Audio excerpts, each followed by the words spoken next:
मौसम विभाग ने जारी किया अलर्ट। कोहरे के कारण विजिबिलिटी बेहद कम है। कोहरे के कारण कई उड़ानें रद्द हो चुकी है, कई ट्रेनें लेट हो चुकी है। यूपी, पंजाब, हरियाणा, चंडीगढ़, दिल्ली में रेड अलर्ट जारी हो चुका है। तो अहम जानकारी, मौसम विभाग ने जारी किया है अलर्ट। कोहरे के कारण विजिबिलिटी बेहद कम हो चुकी है, कुछ भी नजर नहीं आ रहा है। कोहरे के कारण विजिबिलिटी बेहद कम है। गाड़ियां जो पहले दौड़ती थी सड़कों पे अब रेंगती हुई नजर आ रही है। कोहरे के कारण कई उड़ानें भी रद्द हो चुकी है, ट्रेनें भी लेट हो गई है। यूपी, पंजाब, हरियाणा, चंडीगढ़, दिल्ली में रेड अलर्ट जारी हो चुका है। 4 दिनों के लिए कोहरे का रेड अलर्ट जारी हो चुका है।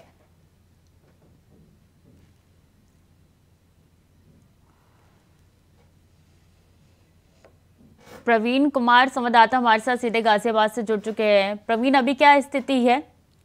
आपको बता दें कि अभी तो स्थिति थोड़ा सा कोहरा भी कम हुआ है। जब सुबह 5 से 6 बजे जब लोगों ने उठ के देखा तो सड़कों पे बहुत घना कोहरा था, लेकिन अब 10 से ज्यादा का टाइम हो गया है तो अब तो कोहरा छट गया है। लेकिन कहीं ना कहीं लोगों को कोहरे के बीच में काफी परेशानी का सामना करना पड़ रहा है, जहाँ एहतियातन लोगों को ये भी बताया गया है कि कोहरा आगे 2-3 दिन से आने वाले टाइम पे ज्यादा पड़ने की संभावना है, जिसको लेकर प्रशासन भी अलर्ट मोड पर है।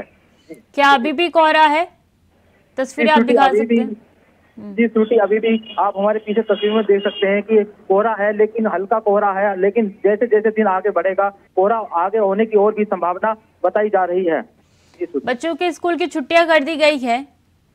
बच्चों की स्कूल की छुट्टी को लेकर कल राज्य जिलाधिकारी ने जिला बेसिक शिक्षा अधिकारी को आदेश किया था कि गाजियाबाद में समस्त स्कूल जो भी की कक्षा नर्सरी से लेकर कक्षा 8 तक के सभी स्कूलों को 2 दिन की छुट्टी का आदेश किया। लेकिन कुछ स्कूल, जब हमने रियलिटी चेक करी तो कुछ स्कूल उनके आदेश की अवहेलना करते दिखाई दे रहे हैं और स्कूलों की अपनी मनमानी चलती दिखाई दे रही है और बच्चे इस कड़कड़ाती ठंड में स्कूल पे आने को मजबूर हैं। इस छुट्टी 4 दिनों तक रेड अलर्ट जारी कर दिया गया है। प्रवीणा, अभी गाड़ियां जो है पहले दौड़ती थी अभी रेंगते हुए नजर आ रही है सड़कों पर। सड़कों पे अभी जब सुबह आप जैसे जैसे दिन ढलता जा रहा है ट्रैफिक भी सड़कों पे कम होता जाता है। सुबह मर्रा पे लोग जाने वाले, ऑफिस जाने वाले लोगों को काफी परेशानी होती है। और जब लेकिन यातायात पुलिस ने भी लोगों को एडवाइजरी जारी की है कि घना कोहरा होने के चलते लोग अपनी लाइटों का, वाहनों की लाइटों का यूज करें और फोग लाइट भी जला कर रखें। और इस दौरान प्रशासन ने भी अपने अपील की है कि लोगों से कि अपने बच्चों को घर में रखें और सुरक्षित रहे और हो सके तो अलाव की व्यवस्था रखें, क्योंकि आने वाले दिनों में कड़कड़ाती ठंड और ज्यादा पड़ने के आसार दिखाई दे रहे हैं। इस ठंड को देखते हुए और इस कोहरे को देखते हुए प्रशासन की तरफ से क्या इंतजाम किए गए हैं गाजियाबाद में? गाजियाबाद में प्रशासन की तरफ से कड़े इंतजाम किए गए हैं, जैसे कि आश्रय स्थल बनाए गए हैं जगह जगह। गाजियाबाद में 4 जोन पड़ते हैं नगर निगम के द्वारा, जो कि अलग अलग स्थानों पर गाजियाबाद नगर निगम ने शेल्टर होम की व्यवस्था की है ताकि बेसहारा लोग सड़कों पे ना रह सके। और उस शेल्टर होम में बेसहारा लोगों के लिए अलाव की व्यवस्था, उनके लिए कंबल की व्यवस्था और खाने की व्यवस्था की गई है। प्रशासन की तरफ से भी नगर निगम के अधिकारियों को आदेश दिया गया है कि वो समय समय पर उन शेल्टर होम की चेक करते रहे ताकि बेसहारा लोगों को कोई दिक्कत का सामना करना ना पड़े। जी छुट्टी, जिस तरीके से कोहरा है, कोहरे के कारण कुछ भी नजर नहीं आ रहा है, ऐसे में एक्सीडेंट की संभावनाएं ज्यादा होती है, तो उसको लेकर यातायात की तरफ से क्या दिशा निर्देश दिए गए हैं, एडवाइजरी जारी किए गई हैं? प्रशासन की तरफ से एडवाइजरी जारी की गई है कि जैसे जैसे कोहरा बढ़ेगा लोग अपन लोग यातायात पे ट्रैफिक को स्लो भी होता है, जिसको देख के यातायात प्रशासन ने ये भी कहा है कि लोग फॉग लाइट का अपना इंतजाम करेगा। और कहा ये भी एक पुरानी कहावत है कि दुर्घटना से देर भली। हम लोगों से अपील भी ये करते हैं, प्रशासन ने भी ये अपील करी है, ऑफिस जाते समय अपनी यातायात अपनी वाहनों की गति को थोड़ा स्लो रखें और आराम से वाहन को चलाएं, क्योंकि फॉग बढ़ने से सड़कों पर जब कोहरा आता है तो विजिबिलिटी 0 हो जाती है, जिससे वाहनों में टकराने की भी संभावना बनी रहती है। इसलिए ट्रैफिक पुलिस ने भी एडवाइजरी जारी की है कि लोग सुरक्षित चलें और धीमी गति से वाहन को चलाएं। क्या रैन बसेरे की संख्या बढ़ा दी गई है? रैन बसेरे की संख्या अभी ताजा जानकारी के अनुसार अभी संख्या नहीं बढ़ाई गई है, लेकिन गाजियाबाद में लगभग 20 से ज्यादा रैन बसेरों की नगर निगम द्वारा व्यवस्था की गई है ताकि लोग बेसहारा सड़कों पे ना रह सकें। लेकिन अगर आने वाले टाइम पर अगर देखा जाए तो जिस तरीके से अगर सर्दियों में कड़ाकी ठंड पड़ेगी तो नगर आयुक्त साहब ने ये कहा है कि हम शेल्टर होम की और ज्यादा व्यवस्था कराएंगे। ठीक है, बने रहिए हमारे साथ। प्रवीण, इस बीच मोहम्मद फारूक हमारे साथ मथुरा से जुड़ चुके हैं। मथुरा में क्या हालत नजर आ रही हैं फारूक? जी स्वीटी, मथुरा के हाल जो है बहुत खराब हैं। एकदम हालत बद से बदतर हो गई है, एकदम जनजीवन लोगों का अस्त व्यस्त हो गया है। स्वीटी, सबसे बड़ी बात है कि यहाँ पर जो है सुबह 4 बजे से हल्की फुहार पड़ रही है, जिस फुहार के चलते जो है सर्दी और गलन एकदम तेज बढ़ गई है। कोहरा तो सुबह के समय था, लेकिन जब फुहार पड़ी है तो फुहार से जो है कोहरा थोड़ा छट गया है, लेकिन शीतलहर बहुत तेज हो गई है और साथ में हल्की फुहार जो पड़ रही है उससे जनजीवन लोगों का अस्त व्यस्त हो गया है स्वीटी।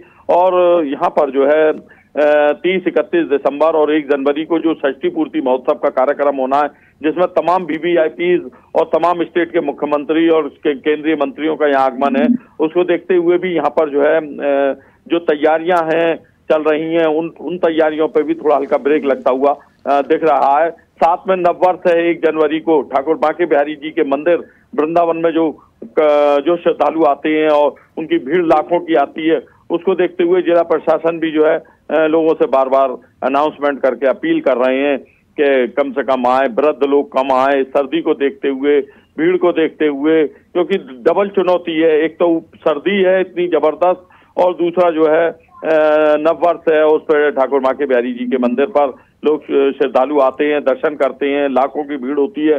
तो प्रशासन के लिए उधर एक कार्यक्रम अलग लगा हुआ है 30-31 दिसंबर और 1 जनवरी को वात्सल्य ग्राम में, जहां पर जो है केंद्रीय गृह मंत्री अमित शाह और स्मृति ईरानी जी, राजनाथ सिंह जी और तमाम स्टेटों के मिनिस्टर जो आ रहे हैं और स्टेट के चीफ मिनिस्टर आ रहे हैं, पुष्कर सिंह धामी जी आज यहाँ आ रहे हैं, उसको सब देखते हुए जो है प्रशासन के लिए कड़ी चुनौती बनी हुई है। जी स्वीटी।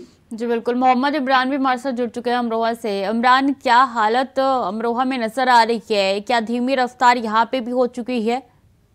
जी बिल्कुल, अगर अमरोहा की बात की जाए तो अमरोहा में भी घने कोहरे का कहर देखने को मिला है। हाईवे पर वाहनों की रफ्तार धीमी हो गई है। वहीं जनजीवन की बात की जाए तो जनजीवन भी यहाँ पर पूरी तरह से अस्त व्यस्त है। सुबह से ही घने कोहरे से लोगों के जनजीवन पर इसका काफी असर पड़ा है। वहीं अमरोहा में और कोहरे के कहर की बात की जाए तो बीते 4 दिन पूर्व यहाँ पर एक कोहरे के कहर के चलते एक बड़ा हादसा भी हुआ था, जिसके चलते यहाँ पर प्रशासन ने जो घने कोहरे हैं उस पर जहाँ दुर्घटना संभावित क्षेत्र है वहां पर जो है रिफ्लेक्टर लगाने की जो है बात शुरू कर दी है। किसान यूनियन ने भी घने कोहरे के चलते जो लगातार हादसे हो रहे हैं और कोहरे के चलते जो लोगों के जीवन पर इसका असर पड़ा है उसको लेकर भी लगातार प्रशासन से मांग की जा रही है।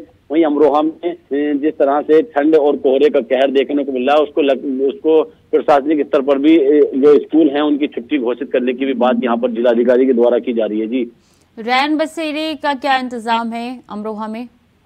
जी बिल्कुल, अगर रैन बसेरों की बात की जाए तो 4 स्थायी और 3 अस्थायी रैन बसेरे यहाँ पर मौजूद है, जिनमें लगातार अमरोहा के ज्वाइंट मजिस्ट्रेट, जिलाधिकारी, एडीएम लगातार रात्रि में रैन बसेरों का भ्रमण करते हैं। और जो स्टेशन है खासकर के अमरोहा सिटी में एक स्टेशन पड़ता है, स्टेशन को जोड़ते हुए वहाँ अमरोहा के डीएम और एडीएम लगातार वहाँ निरीक्षण करते हैं। जो भी वहाँ पर रात्रि में भिखारी या कोई गरीब लोग वहाँ पर सोते हुए उनको रैन बसेरे में खुद पहुंचाते हैं और उनके लिए कंबल वितरण और लगातार उनको बेहतर सुविधाएं जिलाधिकारी और अमरोहा प्रशासन की ओर से दी जा रही है। जी प्रवीण, ये रेड अलर्ट कब तक जारी किया गया है? मौसम विभाग का क्या कहना है, कब हालात सामान्य हो जाएंगे, ठंडे से निजात मिलेगी?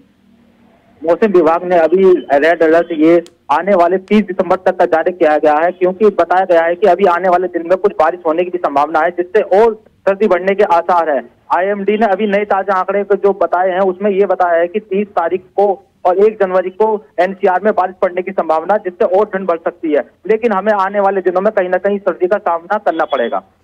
जी बिल्कुल। अगर मथुरा में बात की जाए तो देखिए काफ़ी भारी संख्या में श्रद्धालु पहुंचेंगे, चूँकि नए साल का पहला दिन होगा 1 जनवरी को, और वहाँ पे क्या इंतज़ाम खास किए गए हैं? क्योंकि एक तो ठंड है, ऊपर से भीड़ भाड़ और कोरोना के भी लगातार ये जो केसेस निकल के सामने आ रहे हैं, फारूक, ये काफ़ी चिंताजनक है।